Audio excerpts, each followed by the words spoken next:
Good evening, everyone, and welcome to another episode of The Business List, your source for stories inside the party, across the country, and around the world. We are LP Alliance and Intercaucus Coalition. Sorry. I think I fixed it. I'm not sideways anymore. It's perfect. Rebuilding the Libertarian Party and revolutionizing the Liberty Movement. My name is Amanda Griffiths. I'm joined by Rose Leatherman in all directions. I'm joined by Jake Porter. I'm not joined by Kyle Davis. He's just here. Everyone, how are you? And he doesn't know the difference in nouns and verbs. It's a shame that we are doing an episode tonight when I don't feel like anything's really happened this week. It's been a very boring news week. Slow news week. Kyle would like to formally apologize for misusing the. You said you didn't know the difference between nouns and verbs. Kyle misused the word checkout, which should have been two words because it is not a noun in that case. He repeatedly does this. I've had to correct him on it several times. She has not had to. She likes doing it. These are different things. I like to help you improve, Kyle, is what I like to do. Speaking of things that don't have a segue, because any segue would be completely tasteless right now, Charlie Kirk, we begin with that, was shot and killed yesterday at an event at the Utah Valley University. As of now, of course, the suspect is still at large. We don't know much. We did hear that this was a male who apparently dumped their gun close to the site. Now, initially, we heard that gun had Antifa and pro-transgender ideology, and I'm using the phrase that they used, things etched on the magazine. Casings. Oh, the casings. There we go. That's even weirder. Yes. We later learned that by transgender ideology, apparently the investigators meant arrows. This person had arrows on the casings, which are not images so far as any of us are aware of transgender ideology. So the jury is still out on motive. The jury is still out on many things. And of course, as libertarians, there are, of course, conspiracy theories flying. I guess I'll turn it over to others. You know, you have some people celebrating because Charlie Kirk definitely had some rather wretched views on things. You have other people mourning his death and criticizing anyone who is expressing glee. Even from libertarians, there have been different views. What say you all to what's happened and the reactions? Well, I mean, this Charlie Kirk, I did not like the guy. This is not a politician or a crony corporate CEO or something, though. This was a political commentator. Like, it feels like a line has been crossed. Setting the precedent that we should be killing one another, not for committing actual acts of aggression, but just for promoting ideologies that, okay, you could make the argument it could lead to cultural shifts that eventually lead to aggression being committed. But these people are, like, it's hard to make the argument that a political commentator is directly responsible for something happening. So I don't think this is a path that any of us actually want to go down. Right. Jake, you had a few words that you posted on social media about all this. Yeah, it's a tragedy when we see anyone die for their political views. We don't know for certain why he was killed. That's certainly what it appears to be. A few weeks ago, I remember warning right here on this podcast of the Civil War, right? A potential Civil War. And this is what I said that would look like: political assassinations designed to either disrupt opponents and stop people from speaking. And anyone that values, the liberal idea of free speech should be outraged whenever this happens. When people go down this road, it's going to be very difficult to know exactly whose side is doing what, and it won't really matter. Everyone will be attacking everyone, and for their own political purposes, there will be multiple sides. It's not going to be one side versus the other. And that's what happens in civil wars. Don't think so much of North versus South. Think of Iraq after the fall of Saddam Hussein. There's a lot of chaos, people trying to get their way.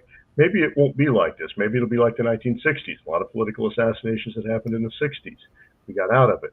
I don't know that we're going to be so lucky this time. Things are very polarized, and we also have this this next element here, and that is the social media. Whereas the algorithms are going to reward you for saying stuff that's more inflammatory. And people do pick up on that. It eventually raises more and more of this to where I'm afraid we're going to see more and more violence. And it won't just be right. It won't just be violence on the left, like the assassinations that happened in Minnesota. It's going to be all over the map, I'm afraid. Right. If nothing else, we are going to see. This just provided the perfect justification for further expanding the surveillance state and cracking down on political extremism. Okay, that's going to include us. A lot of the comments you're seeing are extremely concerning. People saying we just need to start mass arresting communists, which, as we know, right-wingers tend to label anyone who disagrees with them a communist. So that's going to include people like us. This is concerning. This country has been sitting on top of a powder keg for a while. We all, I feel like, probably have been worried about this for a long time, and yet at the same time, I think even libertarians are to some extent still prone to a normalcy bias. When we joined the Libertarian Party, we may not have, even if we knew this was a theoretical possibility because we saw the increasing division, we probably didn't believe that you'd actually start seeing political commentators shot in broad daylight. Yeah. Something is making a warbling pulse sound whenever you talk, Rose. So I don't know. I wonder if these headphones. It might be. It's either it would be either that it's not using your good mic, or sometimes if you just turn the headphones off and turn them back on again, and reconnect. Well, these are cheap spare because my old ones have full battery life. I can try the other ones though. Gotcha. And then, Jake, you're also having a little bit of a weird audio issue. I'm not sure it's coming through your actual mic. That was what I was checking. Is that working Restream now? is just I unplugged it, plugged it back. Now you sound good. Yes. Now you're good. Yeah. Yes. Good. Note for future productions. We should get together 5 minutes early and do checks. You guys should. I never have problems, so I don't need to show up 5 minutes early. I can just be... Amanda, there's never been a time in your life you haven't had problems. It's so mean.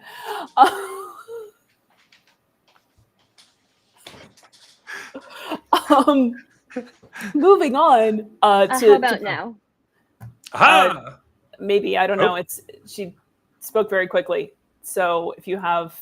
Am I still having issues with the expensive but old there's still a headphones? frog. There's still a frog going on. Yeah. It is professional podcasting here. You're hearing the audio issues live. As we work through those audio issues. She is Joe. I figured you didn't want to hear her anymore. But without headphones.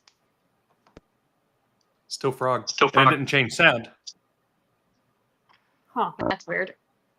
I don't have this on other. I didn't have this last night on other podcast. It's very strange. Yeah, it's very weird. Maybe just try refreshing Restream. Yeah. I'd have to leave and then log back in. Yeah. Probably the way though. All right. Well, see you guys We'll try in a to make moment. do without you. See you in a moment. So Kyle was asking earlier whether we thought, or whether I thought, that this was going to catalyze something greater, and I said no. And the reason I did, of course, it could. The reason I did is that, yes, I expect there to be more episodes of political violence. Charlie Kirk was popular with a rather narrow subset of extremely online Gen Z / younger millennials. And he was not popular with a large enough crowd for this to be some sort of martyr assassination outside of one particular circle. Now, that's not to say that there won't be upticks. I think we will add this to the list of escalating tensions. I don't expect this to have kicked off the powder keg. This is a slow burn. We are in the middle of it. Frankly, we've been in the middle of it for maybe a decade, at least. That I expect this to escalate. And this is part of why the stream that we did last night with Tim Krenz, if you didn't catch it, please do, is so important, because there are ways to harness this rebellious, defiant sentiment that don't require mass violence, that don't require political assassinations. But for now, it is an interesting time. How does this shake out for Republicans and Democrats? Of course, every establishment Democrat more or less has condemned this unequivocally, and Republicans are blaming Democrats, are blaming the left in general, as they call it. So where does this go from here? Does this help Trump at all in terms of the midterms? Certainly, he's trying to use this to galvanize some kind of fervor. I don't know if it's going to help anyone in terms of elections, but one thing to keep in mind is you mentioned that he wasn't maybe a figure that was known outside of a certain group of people that actively were interested in politics. He did do something that was very big that we libertarians should do, and that was that he created a platform that brought people in. It's kind of like the Mises Caucus did as well, through Scott Horton and Tom Woods and Dave Smith. Brings people in and then builds a political movement out of it. And he was very skilled at that. It worked very well. So he had probably created some enemies from there. He also had some enemies on the right. Some of the Nick Fuentes people were not very happy with him. So there's a lot of things too. I don't know how it's going to come out. I don't know what we're going to find out who did this. I don't know that it's going to help anyone. The Democrats could use the assassinations in Minnesota. You could go way back. The Republicans could use the attempted assassination on Steve Scalise in the Republican congressional game years ago, I think it was 2017. You could go back and forth, and I don't know if it's going to help anyone. It does create a dangerous situation where people are going to be less likely maybe to speak in public at some point. Mm-hmm. And that's less likely to get involved from the very beginning. And I think that's designed, right? It's like terrorism, a form of terrorism, that we're going to silence people by using these tactics. That way they don't say what we don't like. All right, first off, can people hear me better now? Yes. Yay! I did not hear any frogs. It's just Rose. Apparently restarting actually does work still.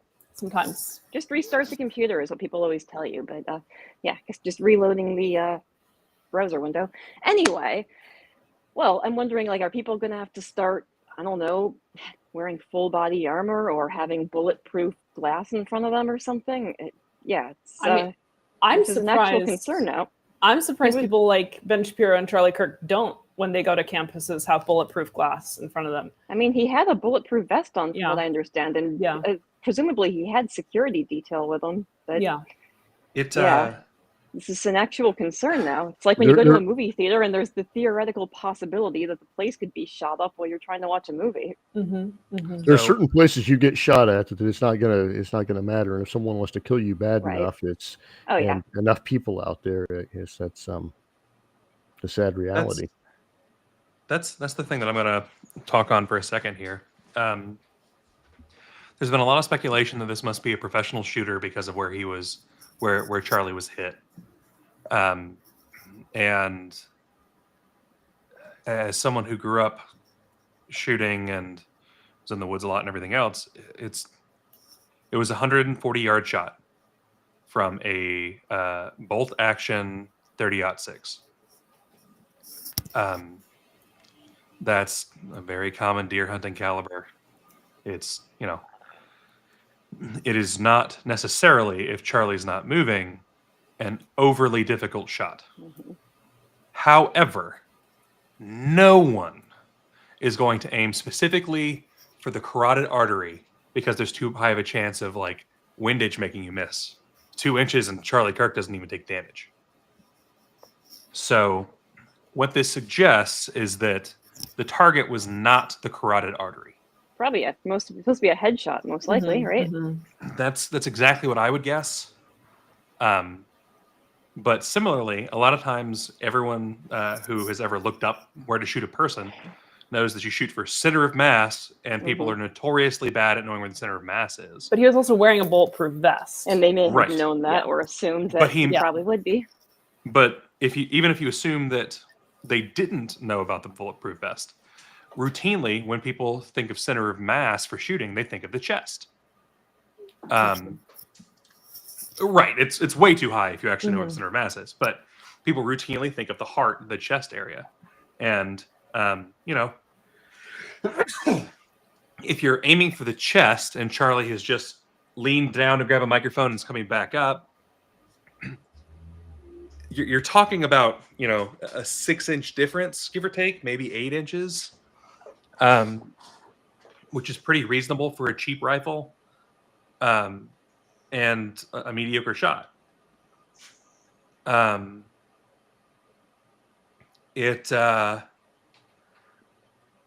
I would not guess this is a professional shooter for a number of reasons, including finding the gun.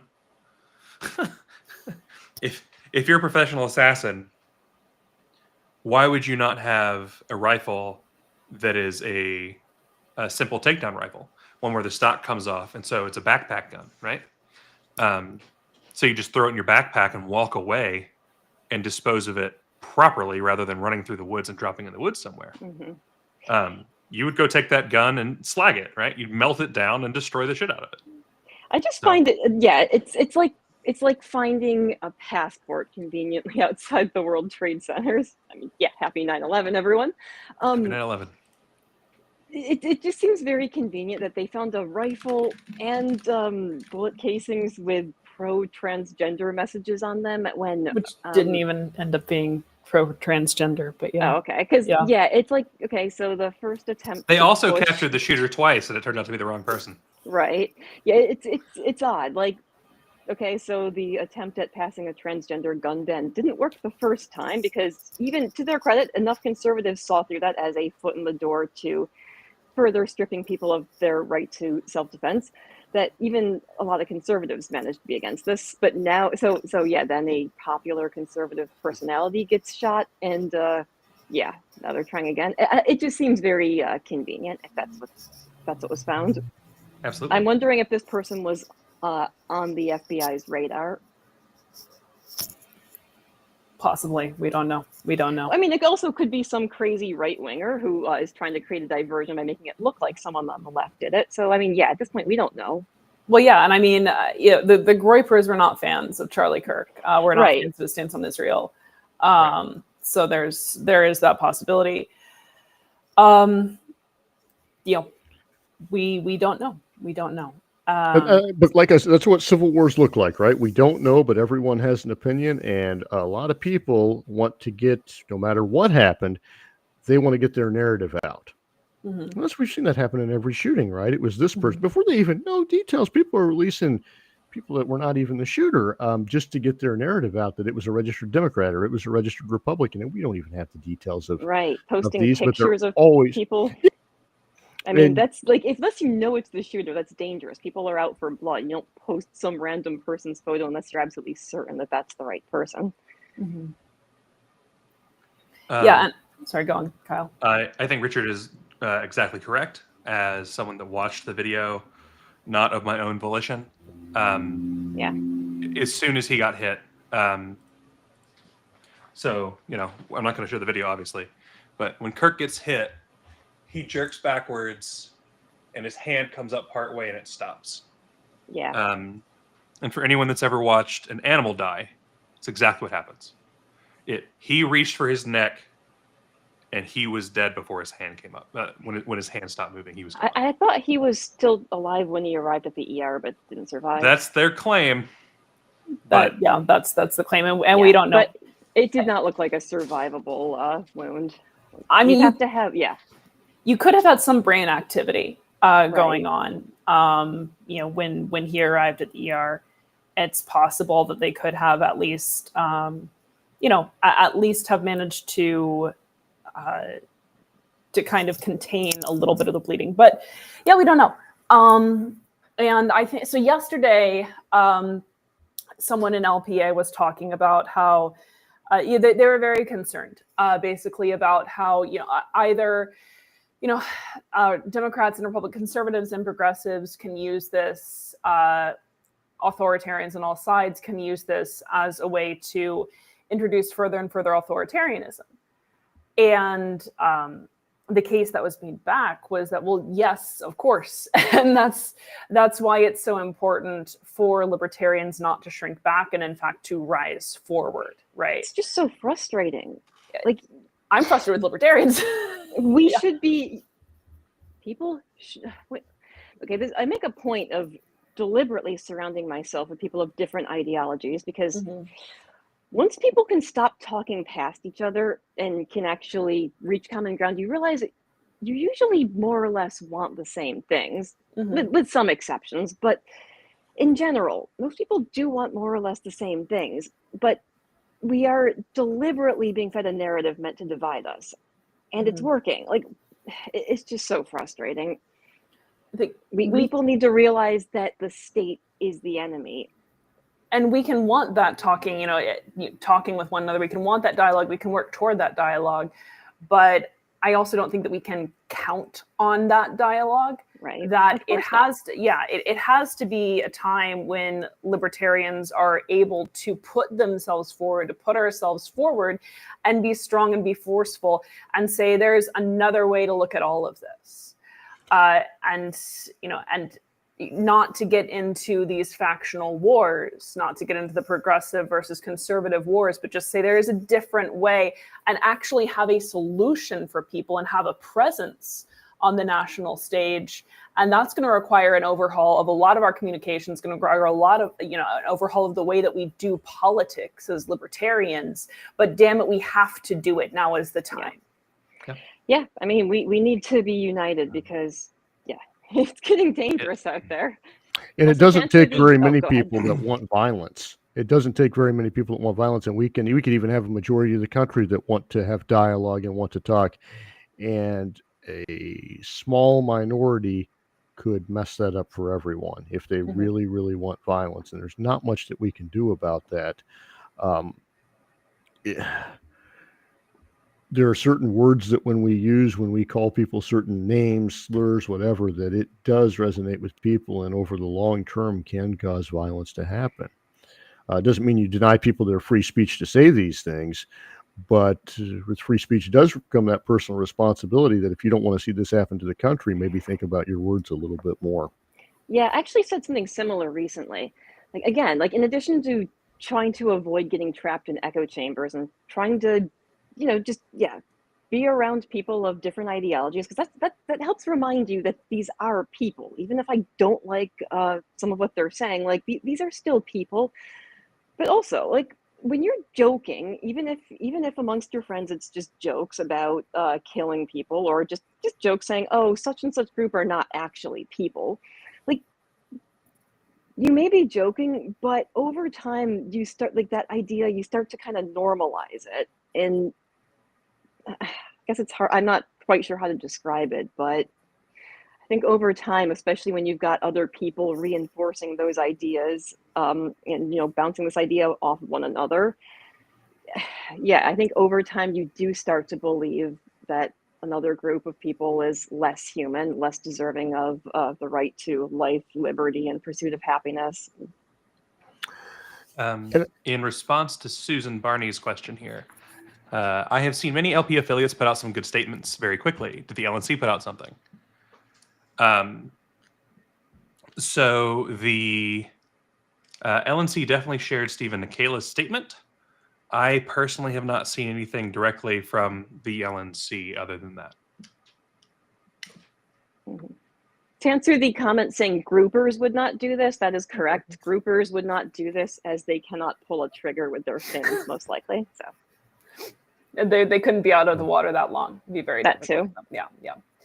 And I think another thing that people were saying, or that at least one person was saying, was I think there can be a tendency during times like this. There can be a willingness to just sort of isolate yourself from all of the authoritarianism and just kind of try and have a parallel society, set up shop alone, be a prepper, go off grid, hide out in the woods to escape all of this. And that is against our mandate as libertarians. We're a group of people that believes in a common cause. We're a group of people that fights for liberty and for liberation, and we don't run scared. We don't. That's not what we're about. When we see rights being threatened by anyone, we stand up and we do something about it.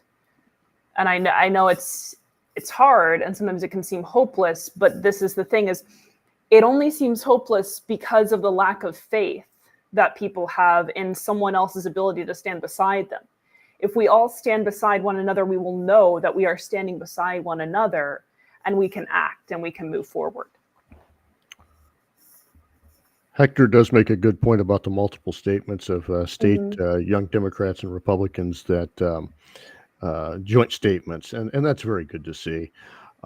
My concerns when I see things online, and they can be bot accounts, whatever, that says that all Democrats must pay, or all. Oh yeah. Someone Someone pouring gasoline on the fire. Right, you're going to make every Democrat. I mean, I even saw one comment. Go get the Democrat voter registration list and start there. Right. That's the type of stuff that. How long before someone just does something like that? Yeah.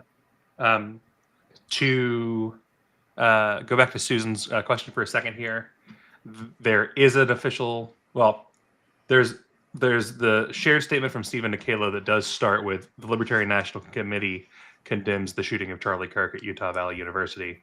Political violence has no place in a free society. So it is a statement from Chair Nikala on behalf of the LNC. And I have to say to Dana, while I understand burnout completely, it's people rely on that. People rely on something happening and then us absconding into the woods to get away from it all. Libertarians are dangerous. We have a dangerous ideology, right? We're against statism, and we are for the individual and for self-ownership. So it is times like these when people are relying on us to run away, and it's exactly those times when we feel that burnout and we're tempted to scamper off, that it is most critical that we get out in the public sphere and make our voices heard.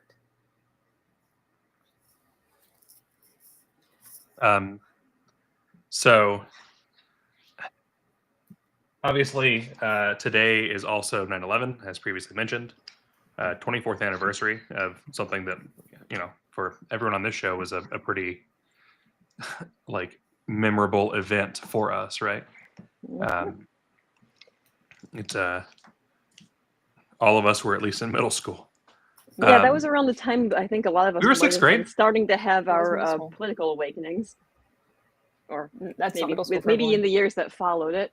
I think maybe like a year or so after I started paying attention. Middle school is 6th, 7th, and 8th grade.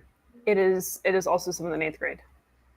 Yeah. Kyle's never lived outside of Georgia in the United States, so he doesn't know. Out in the United States, Kyle's never lived outside of Georgia, so he doesn't know other trends.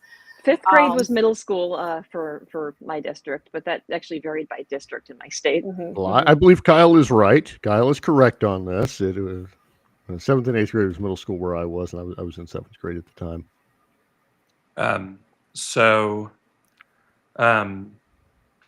It was, for us, they wouldn't tell us what was happening. Every time we would go to another class, the teachers would have the TV on, and as soon as the first student walked in, they'd turn the TV off, and they wouldn't tell us what was happening. And then at 1 p.m., give or take, they sent us back to homeroom and sent everyone home. Oh, wow. We had an assembly. Our school just assumed that being from rural Georgia, we were too stupid to understand what was going on. And they were probably right. I walked into a room, me and another student, and we just see the TV's on, nobody's around, and we see, the Pentagon. It's on fire. And I think like a car bomb or something, I don't know. And then you see the World Trade Center, and that was my introduction to it. So you knew something had happened. Yeah.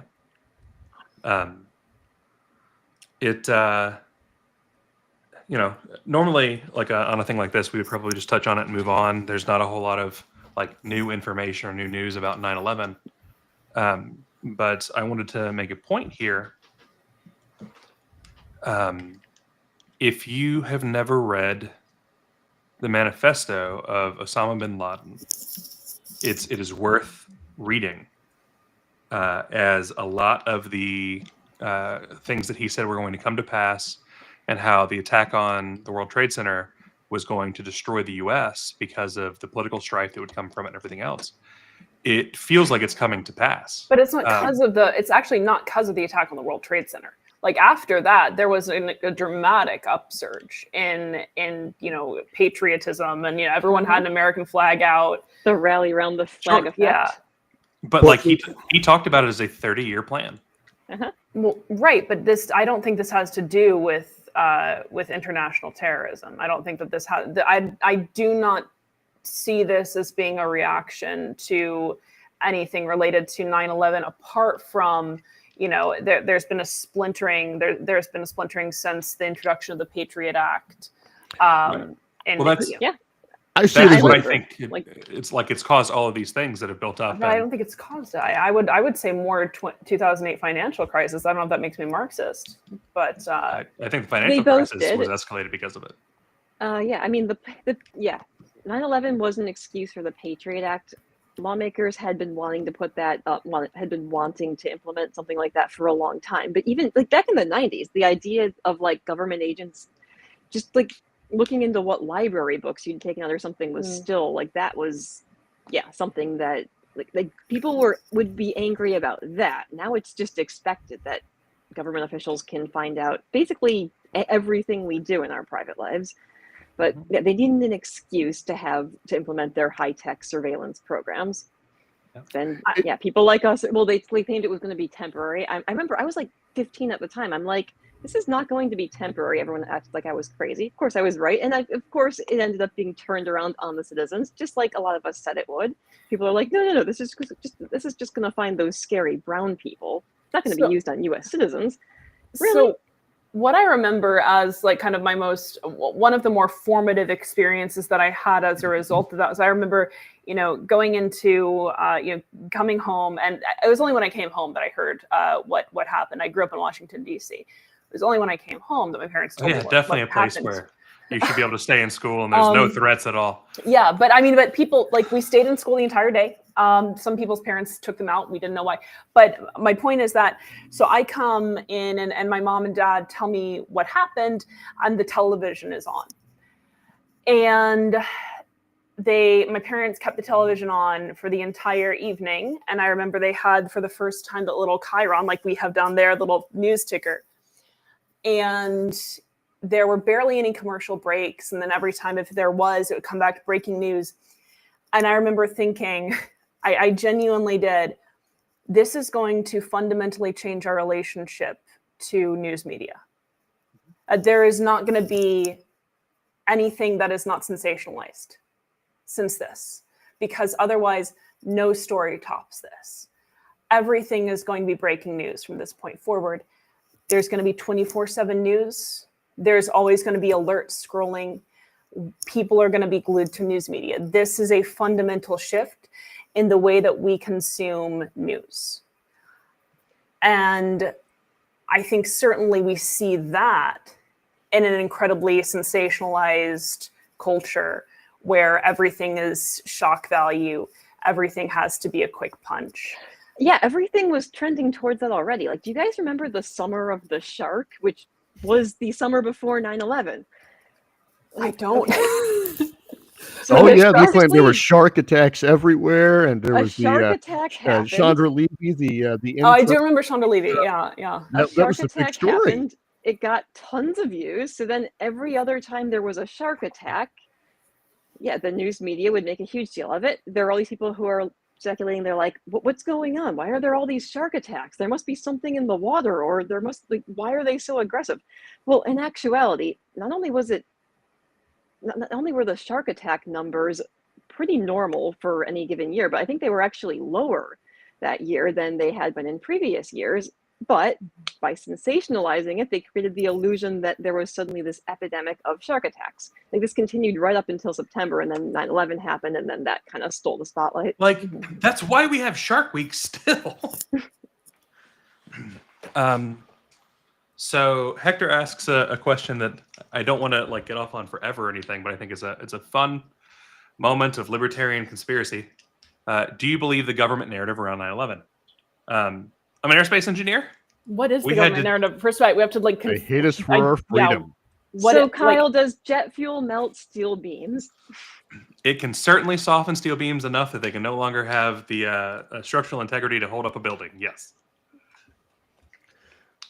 So what's your explanation for the molten steel that was seen pouring out the side of one of the towers right before it collapsed? I didn't even see Oh, that movie I until don't- years later, or that video. I don't have explanations for everything that happened. The thermite makes sense. I mean, with the building materials and everything else, as things are being powdered, you've got the materials for thermite. How the passports were found, The that's black weird. box that's supposed to be indestructible was destroyed, but paper passports were found outside the building. And It- also, Building 7 collapsed anyway, even though the plane that was supposed to hit it was delayed 30 minutes. There's a lot of questions around it, but it's Nothing You to know. see here, people. I do believe that terrorists of a certain organization stole, and backed by a supposed ally of the United States, stole planes and crashed them into buildings. Right. I think the Um, people who hijacked them were true believers. The question is who was behind it and who allowed it to happen. Well, that brings us into the Saudi Arabia connection, which was withheld by the government. Many Our attempts. ally, Saudi Arabia. Right. And that was probably a real conspiracy that the government didn't want to come out. Government's also very incompetent. I don't believe they could carry out 9/11. They might be able to carry out an assassination like on Kennedy, but could they carry out no, that would be too much. They're pretty incompetent. And even in the stuff they try to carry out, they leave lots of clues. You'd have to involve so many people in it. I don't believe that. Then, it's too simple to say that Osama bin Laden, obviously there were people behind that actually carried out the plotting. He didn't plot that out entirely. He didn't, that didn't make sense. There was more to it. And it was just a simple explanation to get people to shut up. That way they could go into Afghanistan and say they did their job. And then, oh, by the way, we got to go into Iraq. Speaking of incompetence, the LNC meeting was this past Sunday, and there were several items discussed. In the first place, we had several things. We had the LNC vote unanimously to send a cease and desist letter to the Libertarian Party of New Mexico, which pre-existed the Libertarian Party National, and has since splintered and become an offshoot, or rather become part of the Liberal Party. And so now there is a battle between who gets to use LP branding, the Libertarian Party of New Mexico or the other Libertarian Party of New Mexico, which has been formed in the middle of this scuffle. So unanimously, the LNC voted to send was it its fourth cease and desist letter, number 4. Now, And they disaffiliated in 22 or 23. So like, right. If you're going to send, like, the whole point of a cease and desist letter is that you're threatening to do something more extreme if they don't cease and desist. So if you're just going to keep sending letter after letter, what's the point? Either shit or get off the pot already.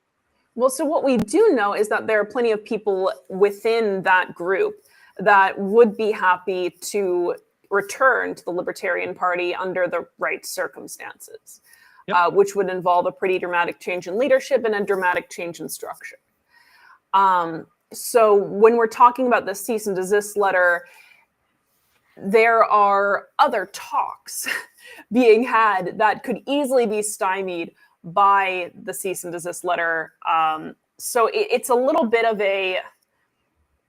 we're not exactly sure why this was a unanimous vote, based on the fact that there are individuals on the LNC who do know that other discussions are occurring.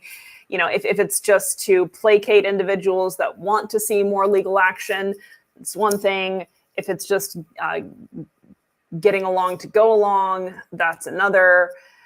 But yes, so right now there is still a stalemate between the LNC and the Libertarian Party of New Mexico. Yes, Joe is correct. I believe it's the Free Libertarian Party or the Free Party of New Mexico is what the Libertarian Party is. Yeah, the New Mexico affiliate of the LP is, I think, the Free Party. And the Judean People's Front. That's right. At some point, this is going to happen, right? There's going to be multiple parties in every state. It happened with the Democratic Social Labor Party, and then they had the Social Democratic Labor Party. They're completely different. They're completely different things. They're not at all the same. The leftist third parties, they because of leftist infighting, there are like 50 million different communist parties because they can't stop it. Yeah. I mean, it's honestly surprising that there isn't more than one libertarian party. I mean Oregon had two libertarian parties for 20-some years. So, but we largely have avoided that. I wish the LNC would just send a cease and desist letter to themselves sometimes. And see how that plays out. It's ridiculous that they're going to spend any time focusing on any potential lawsuits at this point to various state parties or former parties. It doesn't do well. They have to put up, I think it's $25,000 each time. They don't have the $25,000 to keep putting up for these lawsuits. Well, that's the thing. Anyone who knows anything about the current National Party knows that they don't actually have the money to. You wouldn't dare countersue them, right? They don't have anything to take. They don't even have a building anymore. I think that LP New Mexico might actually have more money than the LP. And so I think going after them could be very disastrous for us. Yeah. We also saw, along similar lines, we saw a dual censure attempt. There was an attempt to censure Austin Martin, an attempt to censure Stephen Nikela. The attempt to censure Austin Martin came from Chair Stephen Nikela, and the attempt to censure Stephen Nikela came from Andrew Chatterton, Austin Martin's biggest pal.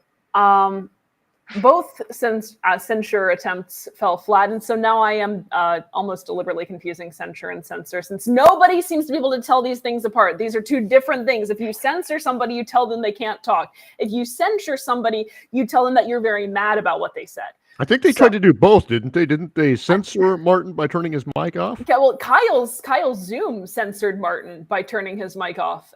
Could you censor someone because they censor you? I think that was the attempt that Chatterton was making, quite frankly. He censored my friend, so we gotta say he censored my friend, so we should censure him. Craig Little points out that you should save your money and go after Angela. No. Save your money and donate to this time. LPA. That's saving How is spending money saving money? Because anything that comes to the LPA will be multiplied and returned to the people. It actually will be through transporting delegates to convention. And we'll have a party suite too. Yes, we will have. We're considering calling it the Out of Order Suite, which is thanks to Devin Saxon, who suggested that wonderful name. Very creative. But yes, and we're thinking of having drinks. One will be called the Delegate Bomb.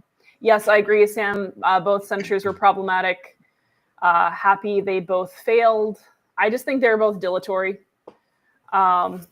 But at any rate, and finally, we have an attempt to knock Bill Redpath, Treasurer Bill Redpath, the golden-voiced Bill Redpath, off of the LNC. This comes as a breaking item.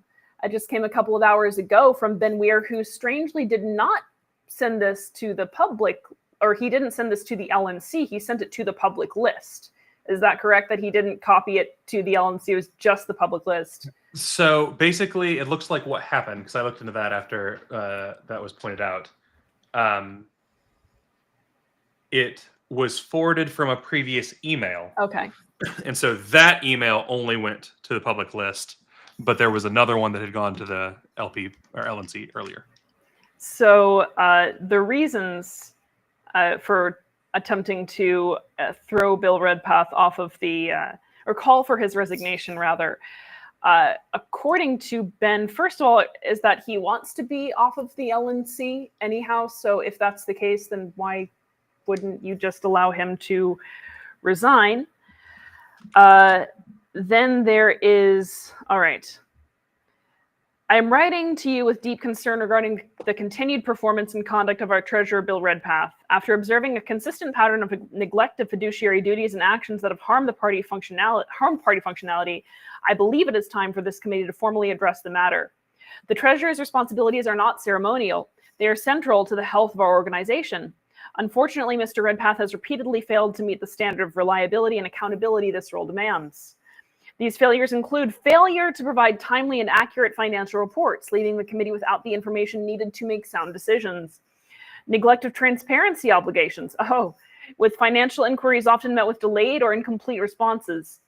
Deficient oversight of compliance filings, exposing the party to unnecessary legal and reputational risk. Lack of budgetary leadership, providing little guidance or engagement in fiscal planning and fundraising strategy. Pattern of inaccessibility, with important communications going unanswered or delayed. Delinquent ballot access report. By not providing the LNC with a ballot access report from last term, a new ballot access committee cannot be elected until it is obtained. For this reasons, I propose that the LNC formally request Mr. Redpath's resignation. I have heard through multiple sources that he has been considering stepping down anyways. SIC. Anyway, then it's anyway, not anyways. Amanda's not an American of this century. Sorry, guys. But it is not in the best interest for him to continue serving as treasurer at the expense of our organization. If our LNC was not a factional mess, on its face, the failure to perform these critical responsibilities would be justifiable reasons for removal. So, that's what Ben has to say. LP Alliance did put out a statement on X earlier confirming our solidarity with Treasurer Bill Redpath. And to make it clear, I know that there have been some like numbers reports or like as in membership reports and financial reports that have been late, but I didn't know it was such an issue supposedly. Well, probably because he's had to sort out all the Kennedy Victory Fund BS, which Ben Weir did not support. You'd want professionals for that. I don't know how someone with a volunteer position could be expected to reasonably do that much work. That sounds like an actual job, honestly. I'm not wanting to attack Ben Weir here without looking at his points, because I don't like to do that. But I can gladly read them for you. I thought you were going to say I can gladly attack him for you. I will, though, because Ben Weir talks about this fiduciary responsibility, right? He doesn't care about it. He demanded the Ohio party back Vivek Ramaswamy. He sits around and whines and cries all the time about how we need to support Republicans, we need to do this, we need to, and complains about how to serve on the LNC. He resigned, came out because I had called him before that out for not doing his job on the LNC. And he said, well, I'm just an alternate. And then when I came out and told them about the Swing Vote Strategist LLC, he made jokes about it. And laughed about it. And then tried to tell everyone that he was about to find the Freedom Calls LLC, but I got to it first. It's a joke. And, furthermore, Bill Redpath does show up to the meetings. Some of the Mises members don't show up to the meetings. He does release the reports. There's a lot of stuff with the Kennedy Victory Fund that has made those reports, I'm sure, very difficult to do. He responds to all the requests that they have, the request for additional information the FEC gives. So, you know what? He doesn't probably give as much advice on the budget, but what advice could he give on the budget before when Angela was chair? They were making all the decisions. He was just one person on there that was in the minority. I don't know why Bill Redpath wants to put up with this BS, to be honest. All 16 people who weren't Angela McArdle were arguably in the minority to some degree, as Angela was just signing contracts herself. Clearly, Bill Redpath should have gone and repeatedly wagged his finger and censured fucking Angela McArdle himself. I don't know why anyone wants to put up with this BS, but we're glad that there are some good people who are willing to do so. And I like spicy Bill Redpath. He's been spicier at Yeah. the past couple of LNC meetings, and I, for one, welcome our new spicy treasurer overlord. And I hope that it he makes tells it- Bentware not to let the door hit him on the way out. He might. You know? He just might be ready to. So- My goodness. Will we get That a one- second resignation? bothers and then me. Retraction of resignation. Because everyone keeps saying that Bill said, "Don't let it hit him on the ass on the way out." Bill said, "But." I was there. I legitimately Don't let had the door hit your butt on pause. the way out. Yeah. Right. Okay, I that's paused on "but" because it was like you're angry and like this fiery Bill, and you're going with "but" still. Like I kind of appreciate it. And everyone's like ass. It's like no. He very specifically said "but." Well, maybe the two of them just need some time to talk it out, because as we all know, time is very important to history. But this is a tactic though, attacking the treasurer. Angela attacked Todd Hagopian. Mm-hmm. Yes. Bentware attacked. So they attacked the treasurer, who doesn't actually make the decisions on the LNC. They act like the treasurer has to investigate everything. The treasurer's just one member. They've all got the access to the same reports. They all could be focused, I don't know, on membership numbers that are the lowest level they've been in like 30 years. That would require could. work, though. It's easier to Um, just attack each other and But That's, Bill Redpath won't give try us to these censure horrible people. fundraising numbers that show we're only raising $40,000 Which he a did, month. by the way. You He know, has, but yeah. he's not giving us timely, so we can't make any decisions that show that we're only raising 40,000. I don't know whether I should make phone calls this month or not. Craig brings up an excellent point, which is that Redpath has given hundreds of thousands of dollars to the LP and his time. Bill Redpath is an inveterate donor to the He's LP. been around for 37 or Yes. 38 years. Yeah. It's as long as I've been alive. And again, money isn't giving money isn't everything. Giving a bunch of donations isn't everything, but he has donated his time. He has donated his resources. He has donated his activism. And yes, he has also donated money. Joe brings up another good point. A treasurer is not a fundraiser. They report financials. It is not Bill Redpath's job to think of ways to fundraise. If you'd like, I actually have the assigned duties of the treasurer pulled up. Nothing would excite me more, Kyle, than to hear you read the Nice. assigned duties of the treasurer of the Libertarian National Committee. I'm on the edge of my seat. Maybe we can read the Perfect. policy manual next. Yeah. And I would need to know who Tim Leatherman is to know if I'm related. Is that one of the Leatherman tool people? Because people always ask me if I'm related to the Leatherman tool company. Not that I know of, but maybe if you go back far enough, maybe, but clearly not within any recent generations. I think, JJ, ever since we've been broadcasting, Bill's turnout has been... Hasn't he turned out to every meeting since we've been broadcasting the meetings? I can only think of one meeting that he missed. Okay. Yeah, I don't think I've ever seen him not be present for any LNC meetings. And lately I've been tuning into all of them. Tuning into all of them and not helping us talk through them. I see how it is, Rose. We See how always it put is? out a call in comms. We're like, anyone can join. And then we're left alone. Mhm. Sad. I see, Rose. Message received. I'll start doing more commentary on. It's hard to listen to what's going on and also simultaneously do commentary. That's what the LNC does, though. So They they do. already. Yeah. And now they want to have the live chat Did any of you hear? active you guys again heard too. How am I Pat okay? Pat Ford? That was entire PhD, How am I commentary. supposed to pay attention to the chat, the meeting, and also give commentary and listen to other people's running commentary? Honestly, Because you've Rose, got it plenty just of free blows time me whenever away. Pat Ford talks. Dana brings up an excellent point, which I think is He true, does which is go that their on, doesn't he? feelings got hurted by Spicy Bill. I feel like this is pervasive across the LNC. That, we attempt to censure Austin Martin because he hurt Stephen Nikela's feelings and he said very mean things about Stephen Nikela. We attempt to censure Stephen Nikela because Stephen Nikela acted very mean to Austin Martin. And now Bill Redpath is saying very mean things to certain members of the LNC. And so we should ask him to resign. Are we 3 years old? I mean, really?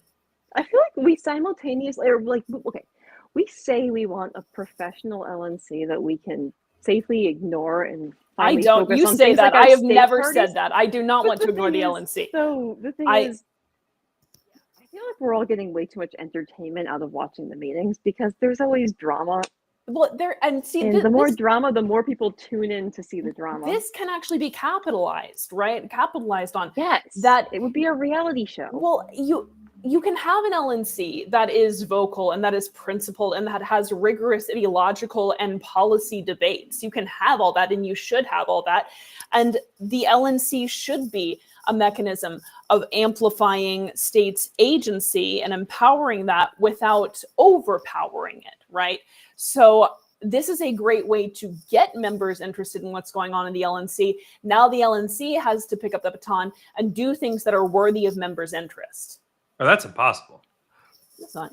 Remember when we were concerned about a guy running for chair that was dancing half naked on stage? I mean, if we had It was a chair little. that was- It was more than half. if we had a chair that showed up to these Depends on meetings how many naked, we clothes he might normally wears.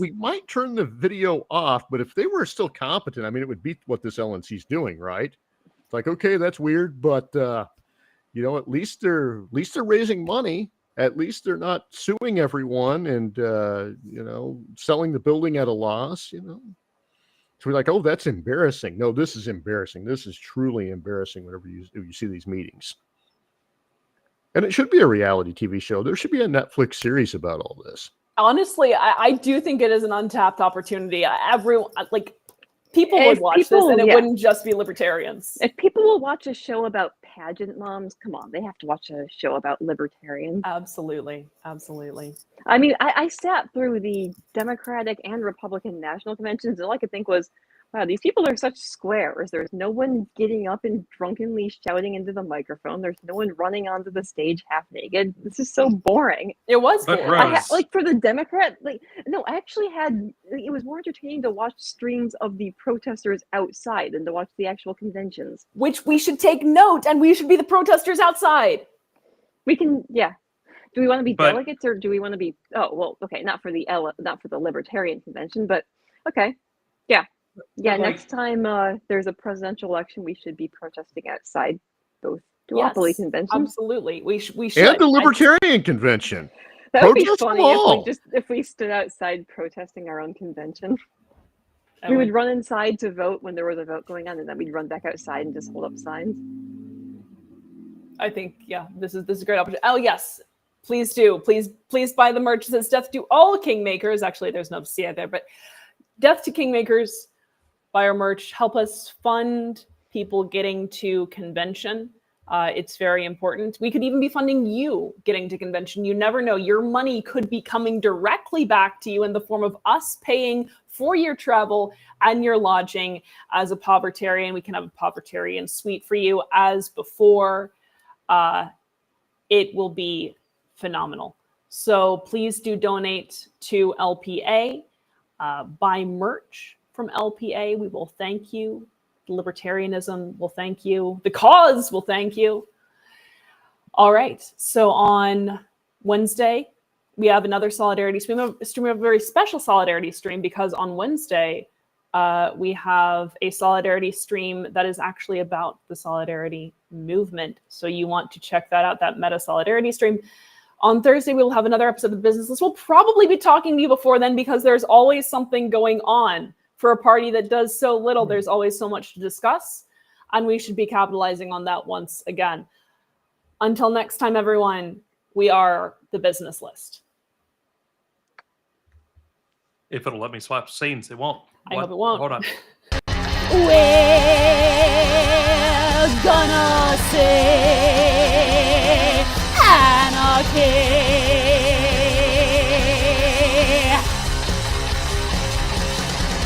And we're gonna say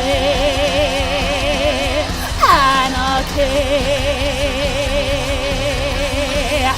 Full transparency. Now I wanna say anarchists on the business list. Destroy